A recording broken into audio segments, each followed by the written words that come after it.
General Bipin Rawat के हादसे में शहीद हो जाने के बाद सवाल है कि सीडीएस जैसे अहम पद की जिम्मेदारी अब किसके कंधों पर आएगी। जनरल बिपिन रावत इस पद पर बेहद प्रोफेशनल तरीके से काम कर रहे थे। उनकी अगुवाई में देश की तीनों सेनाओं को थिएटर कमांड की छतरी के नीचे लाया जा रहा था। प्रधानमंत्री मोदी ने फौज के मूल ढांचे में कई बदलाव किए थे, जिसकी वजह से सीडीएस का पद बेहद अहम हो गया था। जनरल बिपिन रावत ने फौज में कई खास बदलाव किए। इसमें हथियारों की खरीद से लेकर फौज के खर्चों को कम करना शामिल था।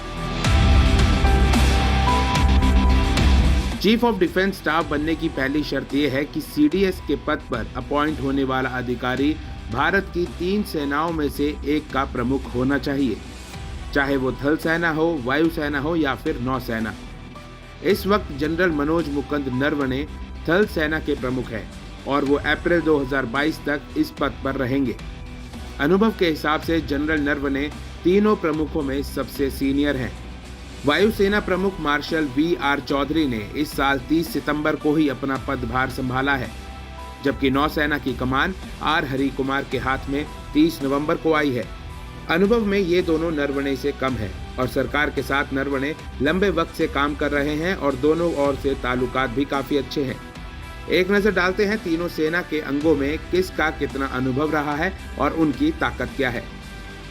जनरल एम नरवणे, थल सेना प्रमुख, अनुभव 41 साल, ताकत चीन की चुनौती से निपटने का अनुभव।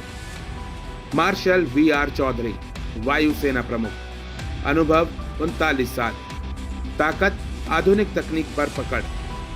एडमिरल आर हरि कुमार, नौसेना प्रमुख, अनुभव 39 साल, ताकत समुद्री लड़ाई पर सामरिक पकड़। तीनों प्रमुखों में जनरल नरवणे का पलड़ा सबसे ज्यादा भारी दिखता है। उनकी उम्र भी अभी 61 साल हुई है, जबकि सीडीएस के पद के लिए उम्र 65 साल से ज्यादा नहीं होनी चाहिए। सबसे अहम बात जो नरवणे के पक्ष में जाती है वो है चीन के साथ भारत के बॉर्डर पर हालात।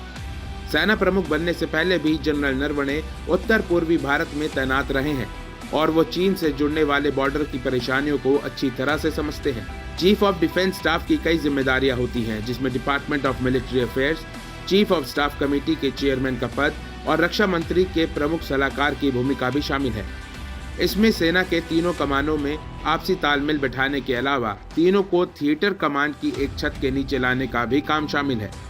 जनरल बिपिन रावत का सपना था कि भारतीय सेना में भी थिएटर कमांड बनाई जाए, ताकि गंभीर हालातों में किसी भी खतरे से आसानी से निपटा जा सके और सेना के तीनों अंग दुश्मन से एक साथ निपटने के लिए हमेशा तैयार हों।